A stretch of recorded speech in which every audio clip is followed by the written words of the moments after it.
I'm not gonna lie. I was on the precipice of yeeting my entire fucking PlayStation into the fucking stratosphere. At the end of that recording, which granted it not much happened in that recording since that second half of it was me going on a fucking rant to end all rants. But you know what I love about that rant? You know what I really love about that rant? Is, and what I love about myself in general, because I think it's important to love oneself. I do think it's important to love yourself. Like, love yourself. Seriously, love yourself. You know, get some lube and make a night of it. Um, is what I love about myself is that I have this like ability to make both liberals and conservatives just froth at the mouth in rage at me, at my existence. Um,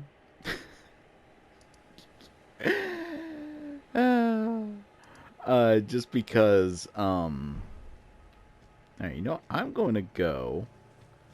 Actually, first, I saw a path over here that seemed to lead to something, and I want to see what it leads to. It seems to lead to like a. It leads to a something. I don't know what that something is, but it leads to a something. I don't. There. We're not gonna acknowledge the random dude just sitting there chilling.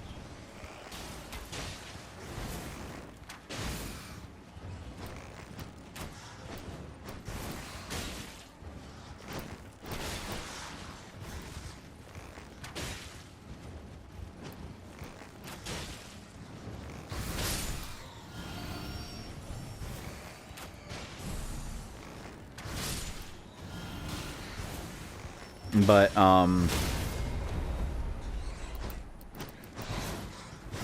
when you fall off your horse, it's like an event. Oh, there's two grandmas.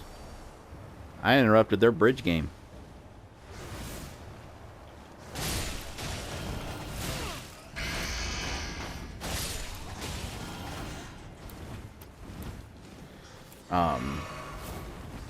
But yeah, I love that.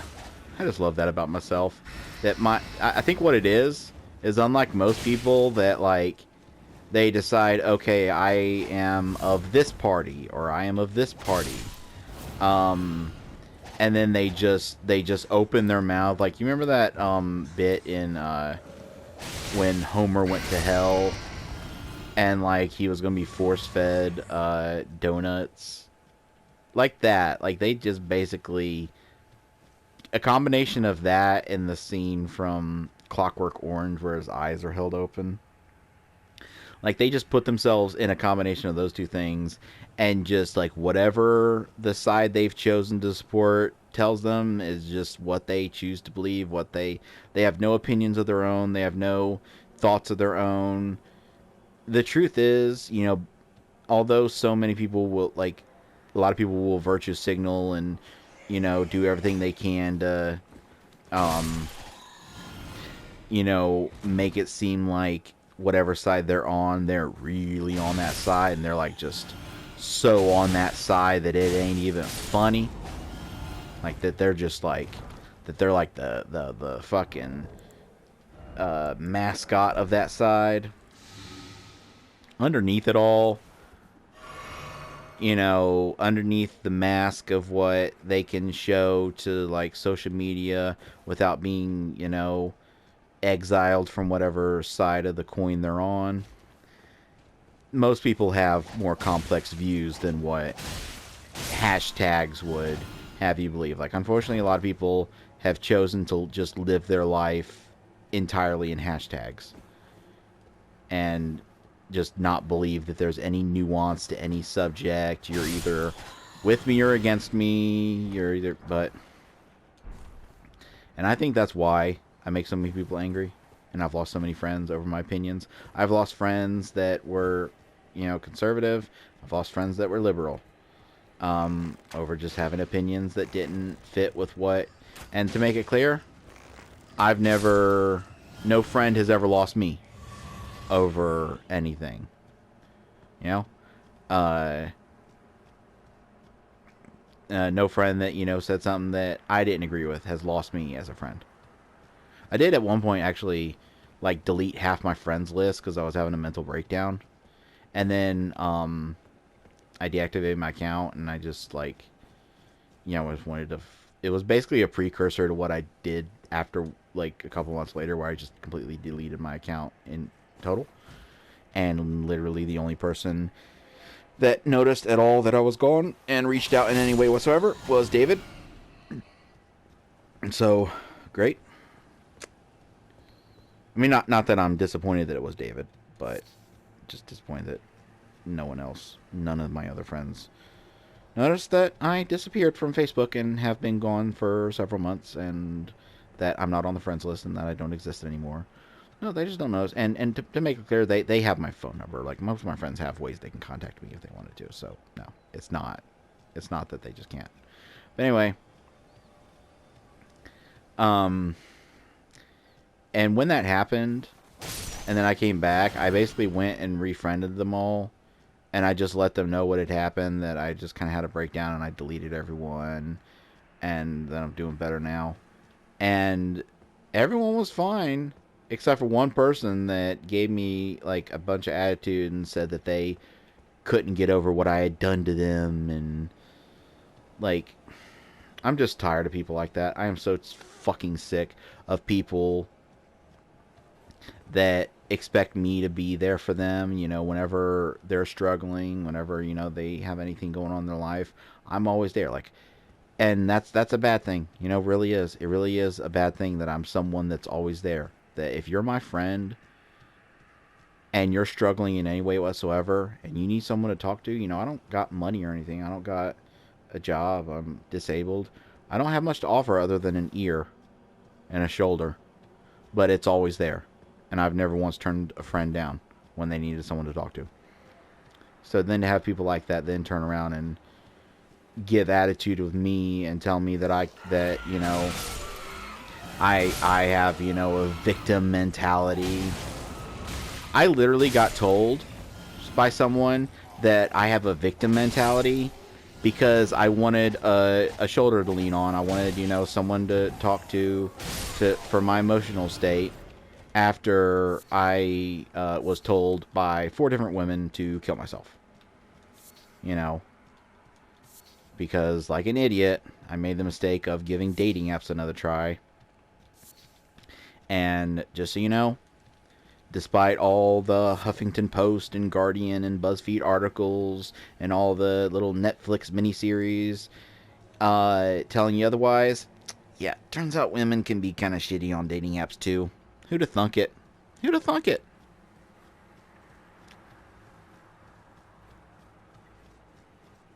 But I just wanted someone to talk to about, you know, that experience, about being treated that way.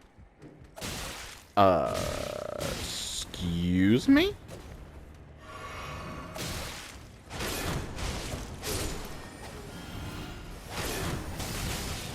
Ow.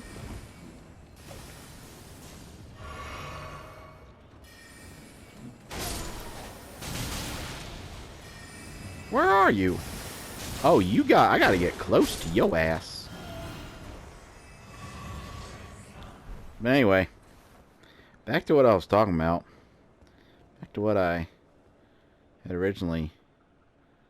Like, is there any end to this? Because I could have sworn that the way that I got up here, okay, the way that I was able to get up here, unless there was an area I missed, the way I was able to get up here was through a gate that before I done... Okay. Way down there, far on the other side of Celia, is a gate. And there's actually 2 gates. And when I lit the thing, I saw one of them open. I didn't see the other one open, but I assumed... I can actually see it. Like, let me use my bow. Because it actually has a crosshair. That gate right there. At the foot of it is one of them little trees that gives you a golden seed. I went through that, then I went up there, then I went up there, then I went to the church, talked to the lady. And Chris sworn that gate was blocked off. Just like everything else in that town was blocked off. When I lit that third torch, I saw a gate there get unblocked. I didn't look over there, so it could be that that was unblocked all along. But I also don't think so, because it would make sense, because Mr. Man needed me to go help the Melina, the Miquella, the Millicent, the Maleficent, the lady.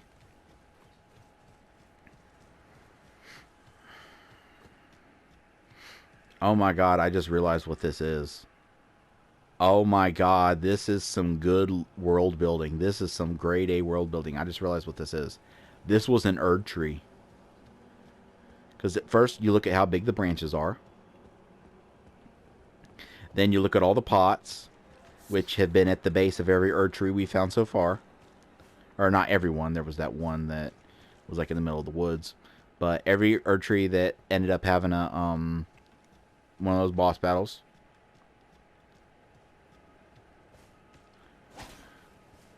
That is... So they burnt down this Erd tree.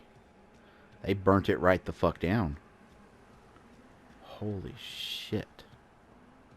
I'm not gonna lie, that's kind of wild.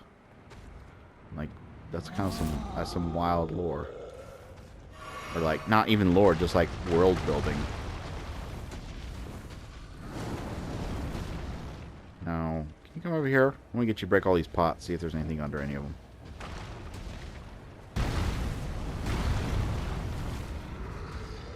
Okay.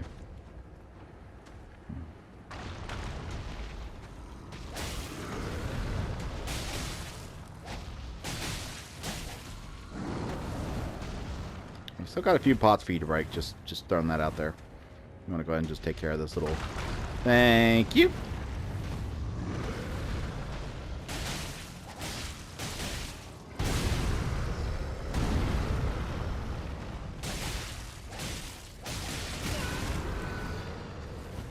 You gonna grab your sword? Yeah, there you go. That'll help. Yeah, you got this. You totally got this. See how good you are? Anyway. About yeeting my PlayStation out the window.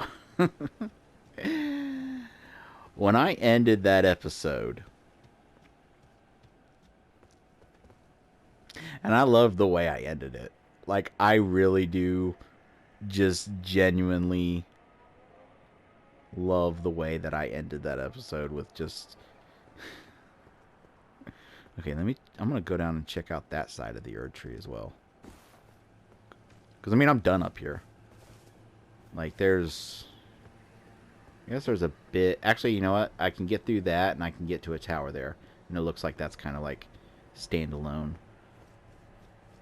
So, okay, so it looks like this doesn't lead down to end. Like, there isn't a way down from here. I mean, a way to get up here from anywhere else. So I am probably correct about that being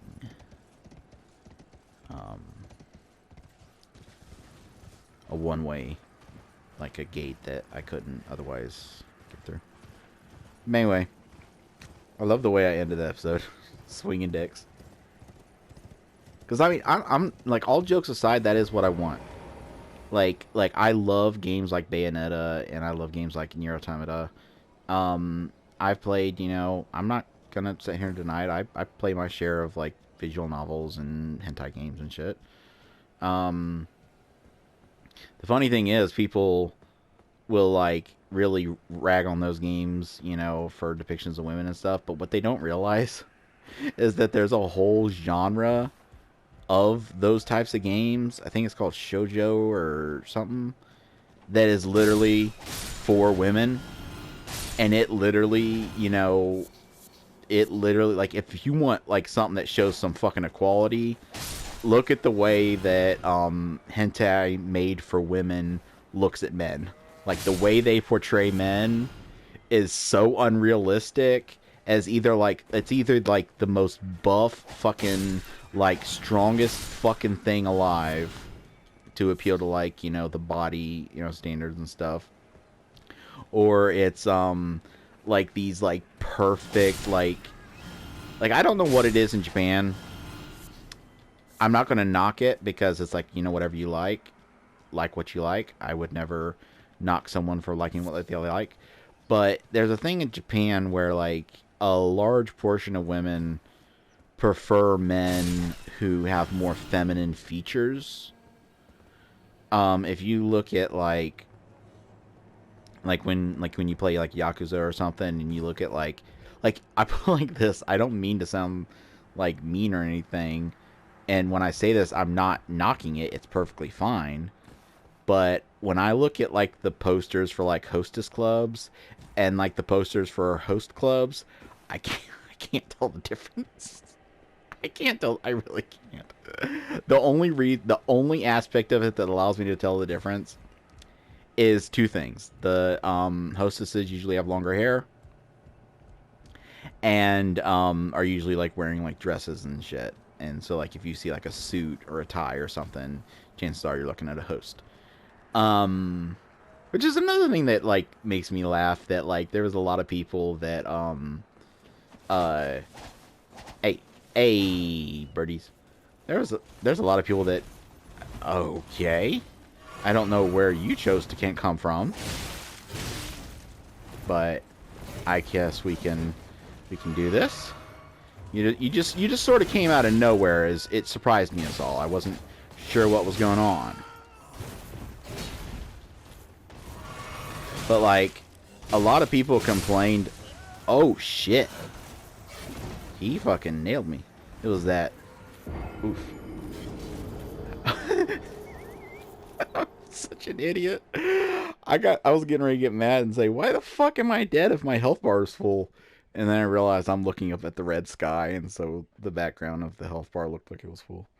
But it's funny that a lot of people got mad at like the Yakuza games for like the hostess clubs, to the point where some of the games on PS3 ended up getting censored and having like entire sections, like the parts where you can go to the hostess clubs, removed from them. And like people get up in arms about that are so uneducated, because if they did like 2 seconds of research, they'd know that Japan also has host clubs, which are literally the exact same fucking thing, but for women. It's literally the same thing. Literally the same thing.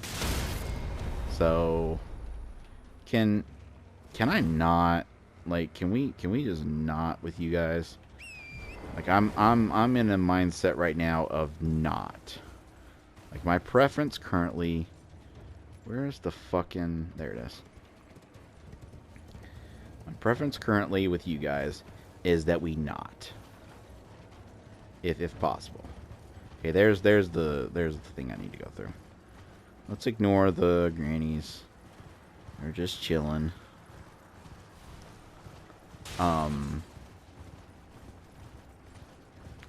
anyway, I'm halfway through this recording and I still haven't explained the statement I made literally at the very beginning of the whole fucking, holy shit, of the whole fucking recording.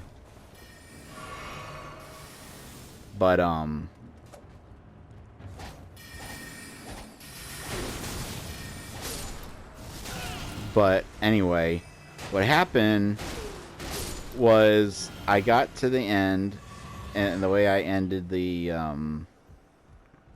episode, and I was giggling to myself, and I hit the button, and I got a pop-up that said there's not enough space to save this video. And when I tell you that my heart sank right out my butthole, then it gave me the option to go into the system settings and free up some space. And I'm like, I'll do it, but I don't have any hope at all for this actually leading to a salvaged recording, because my recordings have gotten fucked over in so many different ways from this fucking UI design that I have no hope. So I went and I deleted a few things. I deleted Cyberpunk, just because I figure they put out a patch recently that was like fucking 20 gigabytes. And I get that, like, on PC the patch is way smaller. And I get that there's actually an explanation for why patches tend to be a lot bigger on console, just the way like the archiving process works and the way the file structure works. Even if they're patching like small things, sometimes they, depending on what they're patching, they sometimes have to like change big swaths of files. So that's fine. But I deleted that because I'm also still going to wait a while before playing that. Like, I think it's at a state where I wouldn't mind playing it now, but I've got a few other games that I want to get through before I do it. I want to finish this and do my, subsequent playthroughs and whatnot. And then I've got Dying Light 2 that I'm going to play through.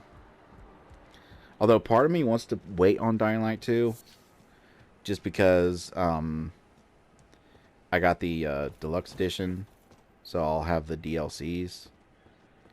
And like I find it difficult to get back into a game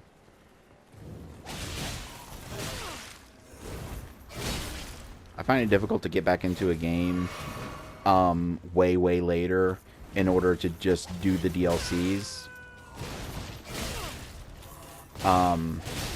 There's been times that like a game that I enjoyed has released a DLC, and sometimes even I own the DLC, like I bought the season pass or something. But Jesus Christ, his moveset really fucking, like, don't get me wrong, I'm not saying it's bullshit or anything, but his moveset is really difficult to, because I think what it is it's hard to discern his different attacks because they're all like swishy, floppy, flippy, flappy. But you know what makes me sad is that I actually kind of like enemies like that in a bubble,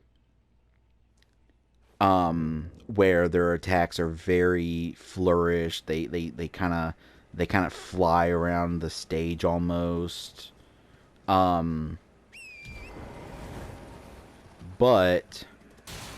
it annoys me that like so many enemies, like in Dark Souls 1, Artorias was a fun boss because his way of fighting was unique. Like it really, like the way he kind of flipped all over the arena like that was unique. It felt unique to him, and it was a unique challenge. But now every enemy fights like that.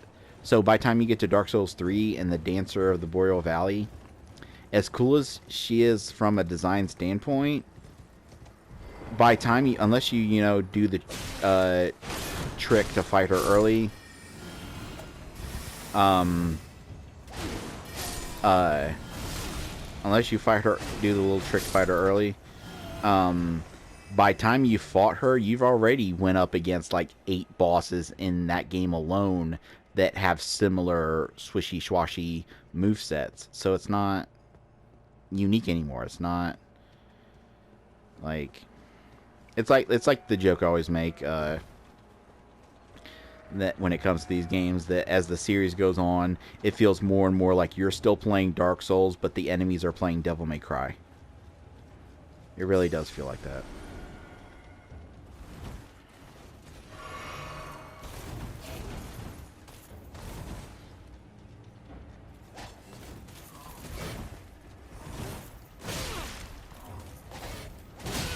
Damn.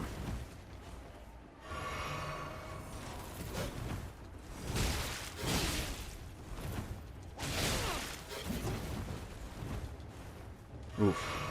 At least he doesn't take much hits to kill, so you don't feel like you're like you're dealing. Oh, it's the blood loss that gets you. It's the fucking blood loss that gets you with this boss.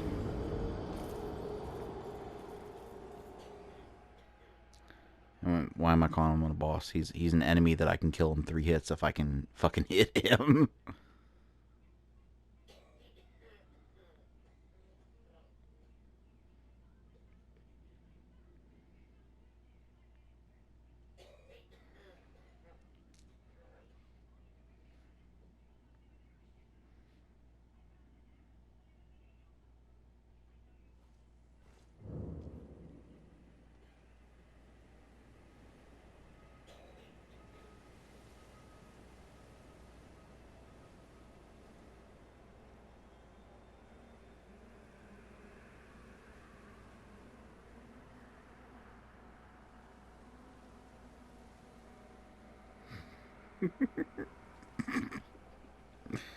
I'm such a dick. Okay, I gotta give you a bit of information to explain why I'm a dick. First off, I'm just gonna make a statement that you can do with what you want. I live with my mom. It is what it is. I could go on a whole rant about the simple fact that men who live with their mom at this age face infinitely more judgment from society and especially from the dating scene than a woman who lives with her parents. I literally, and I cannot make this shit up, had a woman on a dating app criticize me for living with my mom at my age while she was currently living with her fucking parents. I cannot make that shit up. But it is what it is. You know, I spent most of my 20s living away from home. I had a wife. She was sick. Multiple sclerosis. She passed away in 2017. Which, for some reason, for about 2 years, when asked about it, I would say 2016. And I couldn't quite figure out why. I only recently, like about a month ago, discovered that I was wrong about the year. And at first, like, I fucking hated myself. Like, I became literally fucking suicidal over that simple fact. Because it made me feel like a terrible person to have mixed that up. And the way I discovered it was, I remember I was, like, looking at something that, mentioned Resident Evil 7. I don't know, some video I was watching. And it made me a little nostalgic for the game. Because me and her were both the fans of the series and both kind of lamented the direction the series went with the action. And when that trailer came out at E3, we both got super hyped. And so I got in the mood to go watch that original Go Tell Aunt Rhody trailer. Just to like relive some of the hype. And then I realized it was uploaded like in June or something of 2016, and that the game didn't come out until 2017. And I'm like, now wait a minute, how is this possible? But can we not? Is it necessary that the goats are on his side? Is it really necessary that the goats? Is it necessary that I have blood loss too? After I died? I'm dead. And you're letting me know that I've lost some blood. Anyway. So I was like kind of full of some self-loathing at that moment. But, one, I've always really been bad with dates. Like after a few years, I was able to on demand remember her birthday. But other than that, I've always been very bad with dates. Even stuff like I think people that are bad with dates and like have like a tendency to forget certain things tend to get painted in an automatic negative light. But I think what you really have to examine, what you really have to take a look at before you make that judgment, is if that are important to them. Because it's so easy to paint it as like, well, they're forgetting that because it's not important to them because they don't care. But think about like times that there's been something coming up that they were excited about personally, that didn't have anything to do with anyone else, that just something they were looking forward to. And if their shitty memory or like inability to, like, remember dates affected that as well, then you need to cut them some slack.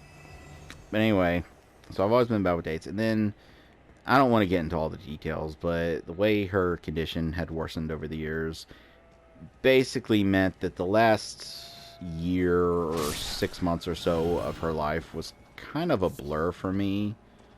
I mean, I was her caregiver, and it kind of got to a point where that was literally all I was doing. Like, that was my whole identity, was being a caregiver. That 24/7, that was just what I was. And then in the, years after, obviously I'm in mourning, and I'm not, I kind of, said secluded myself from the outside world. And, I think combine those two things, and it's more understandable that coming out of it years later, looking back on it years later, I would maybe be off in trying to remember what exact year all that shit had transpired. But, anyway. Shit. Back to me being an asshole. Which is funny, I start this with saying that I'm an asshole, and I gotta explain why I'm an asshole. And it would almost maybe seem like the story I just told is what I'm an asshole about. But no, it's something else. So yeah, I'm disabled, and I currently live with my mom. Just because, when you're disabled, you can't work, and it's just a whole thing.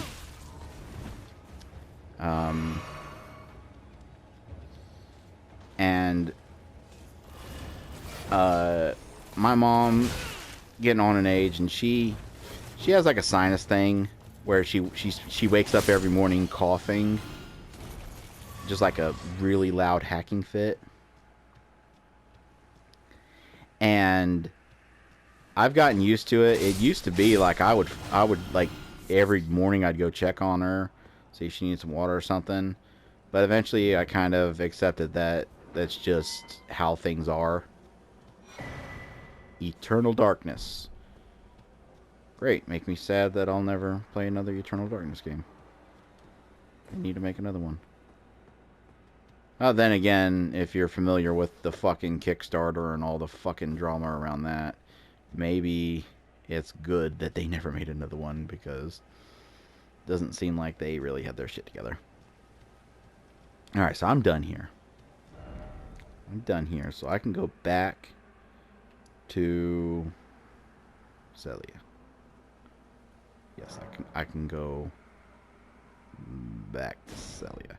Oh shit. One thing I need to do is check out the bottom of where that herb tree is burnt, because it kind of went, like, I was at one end of it, but I looked down and was like, oh, I'm gonna go check out the other end of that too. Actually, you know what I'm gonna do?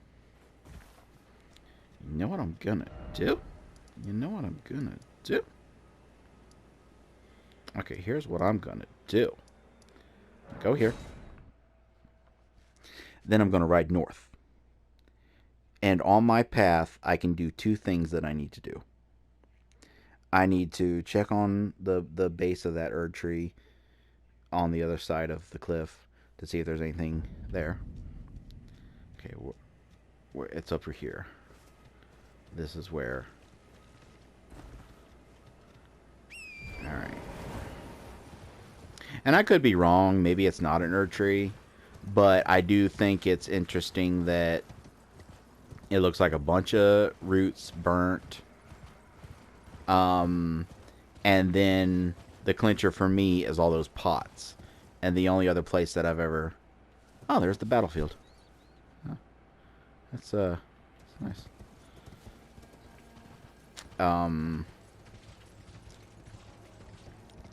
But all those pots really make me think that, yes, that's meant to be an herb tree that either they burnt or the scarlet rot got...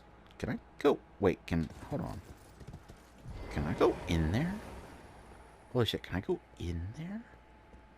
Oh, come on. That would have been so cool if, like, the Erd tree turned out to, like, yeah, this is not somewhere I'm supposed to be. Never mind.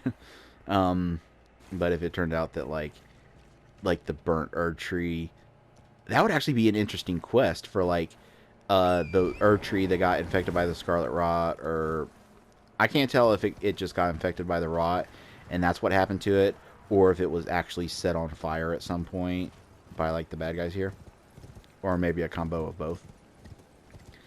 But like finding like an entrance down into it and then healing it, that would have been like kind of cool. Anyway, I need to go over here because I want to see if I can let Gari know that that what's her face is that oh, she's here and he is not. Oh, hello again. Something about this place felt familiar to me, so I decided to pay a visit, hoping to find someone here, but I've only found emptiness. Perhaps before my departure, I needed someone to say farewell to. Well, never mind that. I must focus on my journey, for which I have you to thank. I must stay strong. Again, not asking for Mass Effect dialogue trees, but it makes no sense why I would not tell her about Gowry. It literally makes no sense at all why I would not tell her about that guy. It's just, so much of that is just so confusing to me. Okay, let's go to Sully under the stair. So anyway, my mom wakes up with her hacking fits. Yeah, it is. And the funny thing is, like, I'll hear, like there's been times when, like, even back when, like, I was doing videos, like, fully, where I could, like, fully edit it. Hold on, let me do something real quick. I'm gonna pass time. Let some time pass. Not sure why I would pass till night. That doesn't seem to... Okay, now Gowry's back. What the fuck?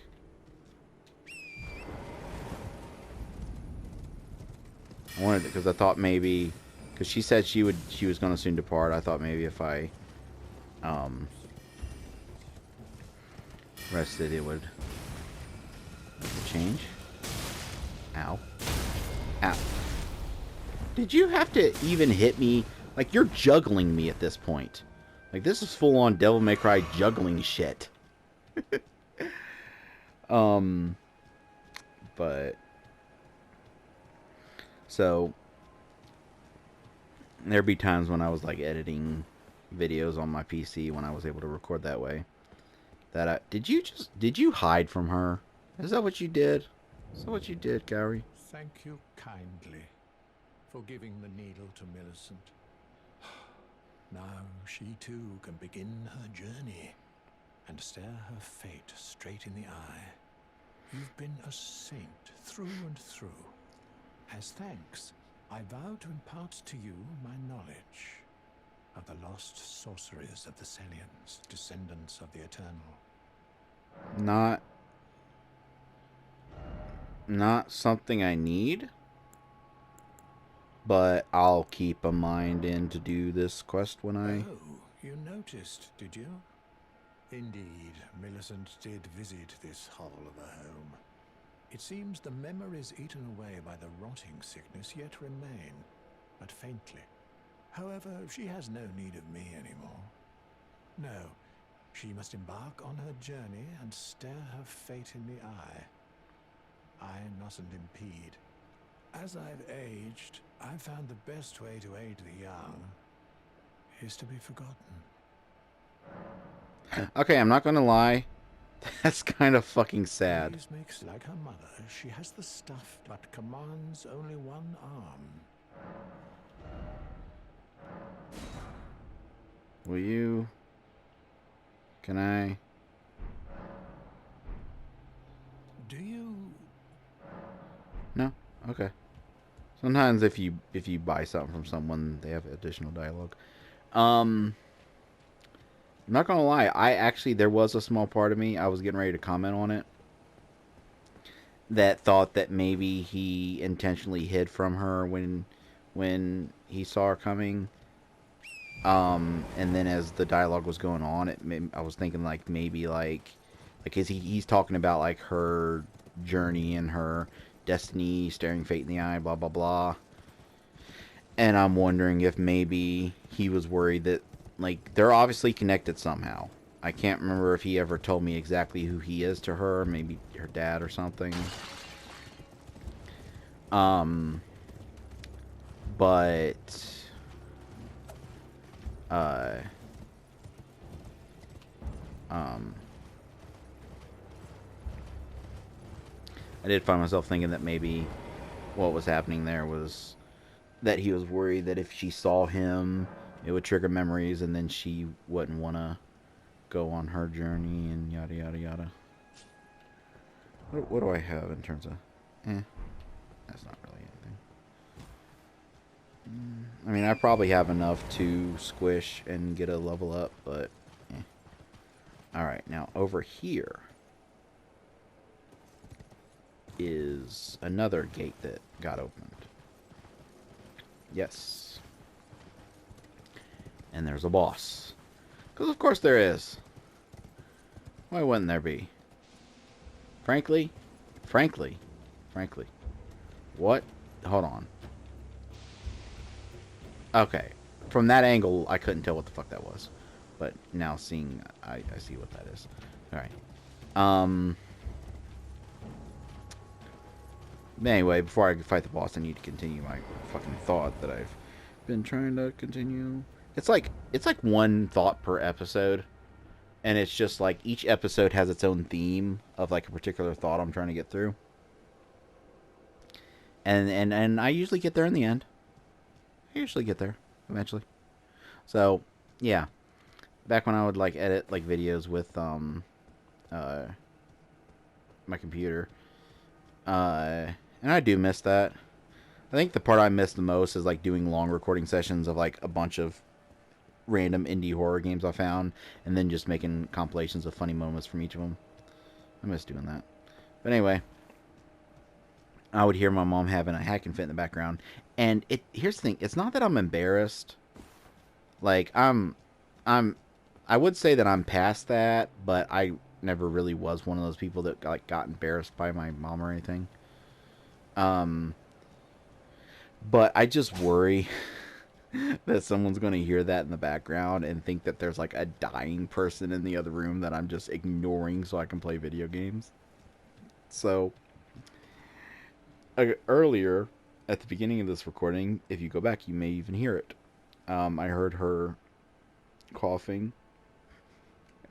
And here's the thing you have to understand about me is like I said before, I'll do anything for anyone, like to a fault. I will always help out a friend, like I'm always there for family. But the one area where I'm maybe not what people would want me to be is that I have a twisted sense of humor. If you've made it through this many fucking episodes of this goddamn game, I think by now you should have an idea that I do have a twisted sense of humor.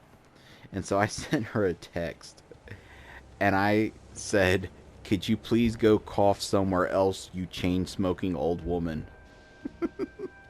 And the funny thing is that like there's been times where people have like heard me talk to her the way I talk to her, and they've gotten mad at me, and then she jumps to defend me. And what you have to understand is that like there's way worse types of sons out there. And I know that's not necessarily an excuse, but literally all anyone has on me when it comes to how I act is that I have a sense of humor that often can be offensive and make people angry. That's literally it. And I feel like as a kid I was taught actions speak louder than words, and then suddenly no one gives a shit anymore. And all anyone cares about is what you say. You can be the kind of son that like a parent literally can't even trust you to be in the house without them because half their shit will go missing, so you can buy drug money or something.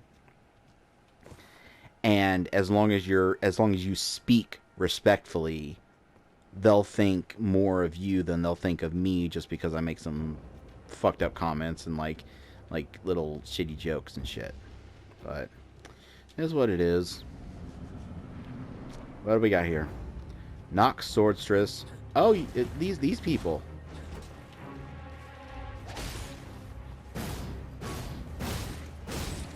Yep.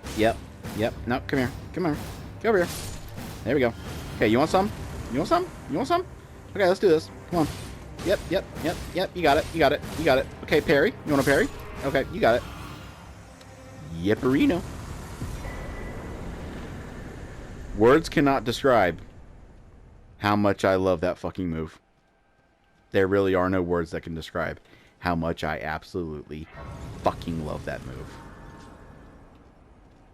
Alright. What did I get?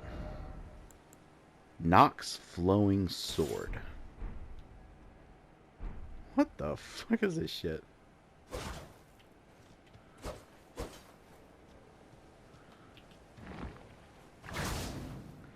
Oh, that's the thing that you were doing with the thing with the do.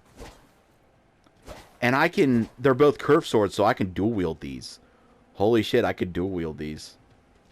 That is neat. I'm not gonna, but that is neat. And I would dual wield those if it weren't for the intelligence scaling.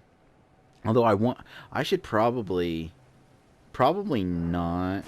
What's the move of this? What are you doing? What did you do? What are you doing? What is Nebula? What are you doing? Hold on. What do you help? Explanation. Nebula. It doesn't tell me what the fucking I don't know what it's doing. It doesn't even use up. It must be something that only does its effect if it hits an enemy, I guess. I don't know. I love the look of it. It kind of reminds me of Celine's Celine, whatever her name is, sword from Demon Souls, whichever you liked.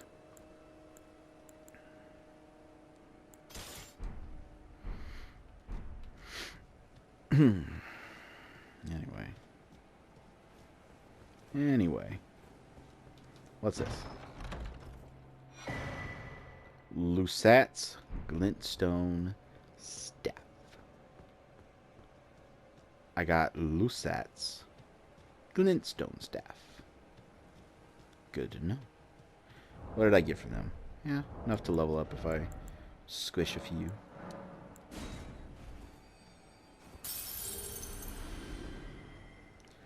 No, it needs to be about 30. Needs to be about 30.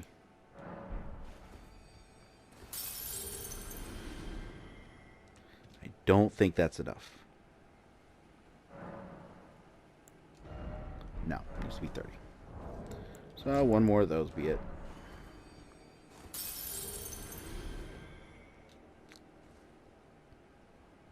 And I would pump a point or two into some of the other stats to maybe like, I don't know, get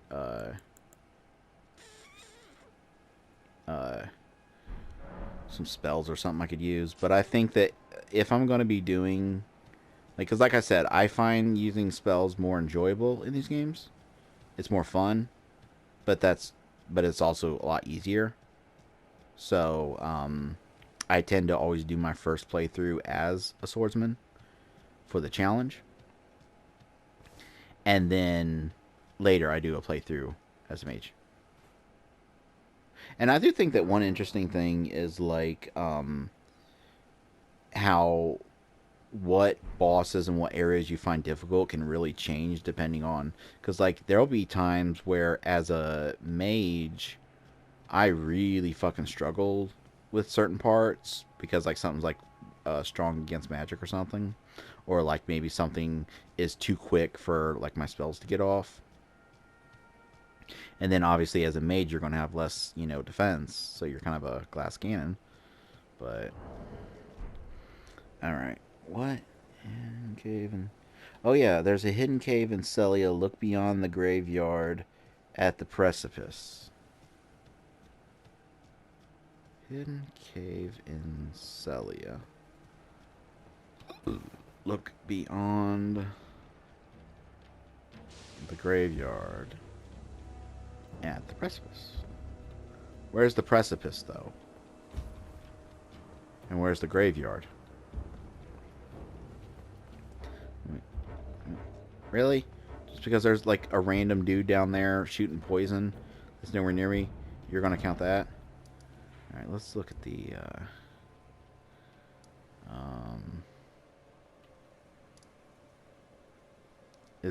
I hope the one annoying thing is it can be kind of hard to tell if oh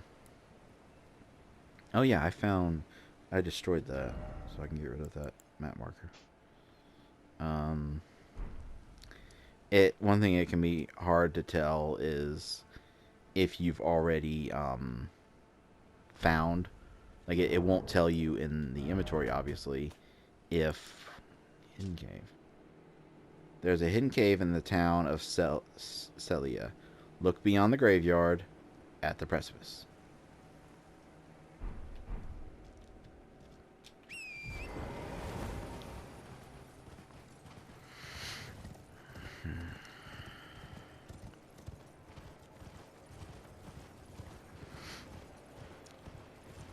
And the thing is, it doesn't say that it's a hidden cave near the town of Celia.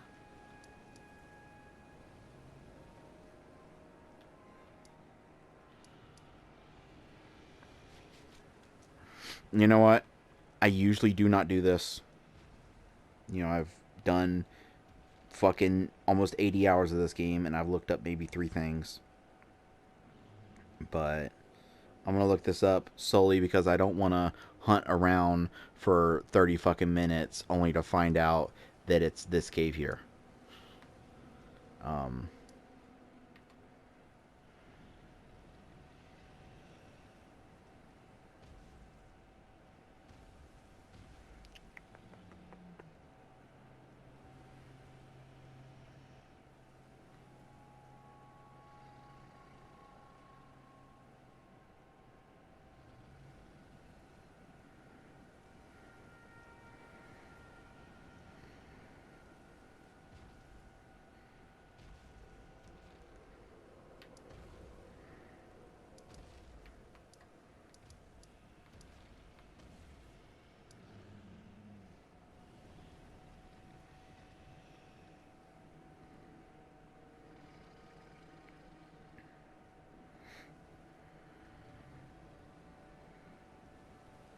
Alright.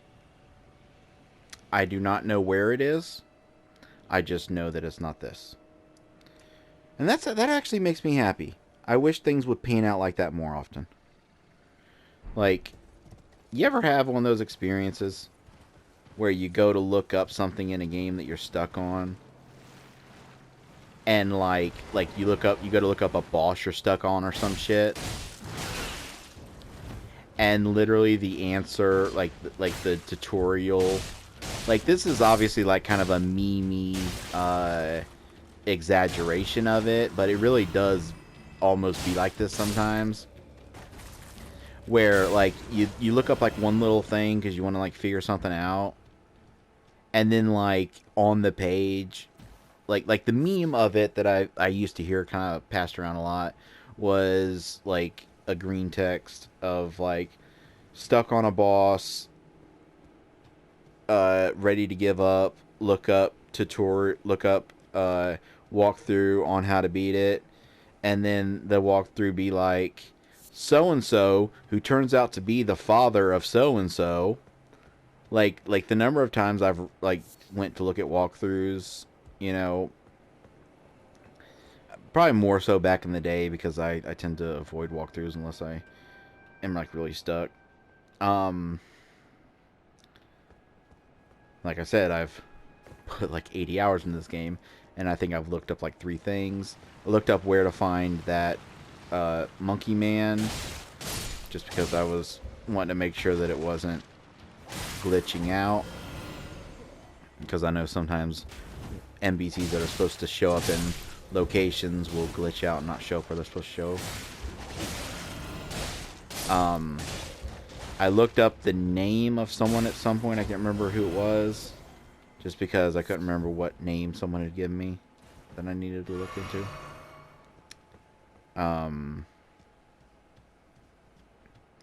Alright, so here's a precipice. This counts as a precipice, right? I see an item, so there's that. Is that what I need to do? I need to get that item. That's what I need to do. I don't care about anything else. I need that item. I can't see an item and then not get it. Come on. Come on, horsey. Come on, horsey. You got this. Okay, that worked out. Actually, it didn't, because I don't think I can get up there now. Shit. Let's see here.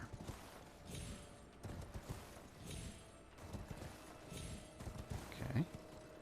Then, aha. And from here to here. And here and here. Yoink. Oh, that drives me crazy. Cerulean Tier Scare. Wait a minute. Hold on.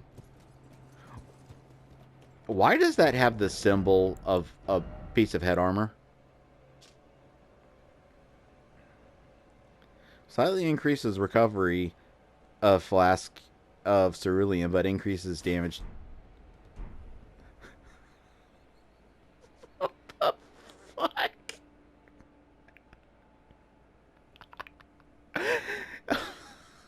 Okay.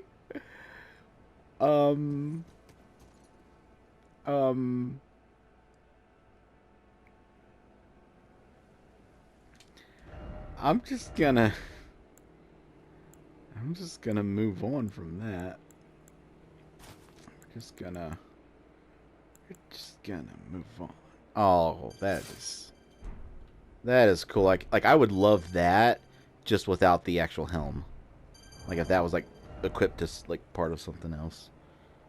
Anyway, in the next episode we'll continue trying to find this graveyard. Actually, I'll look for the graveyard in between episodes, so you don't gotta watch me hunt for it.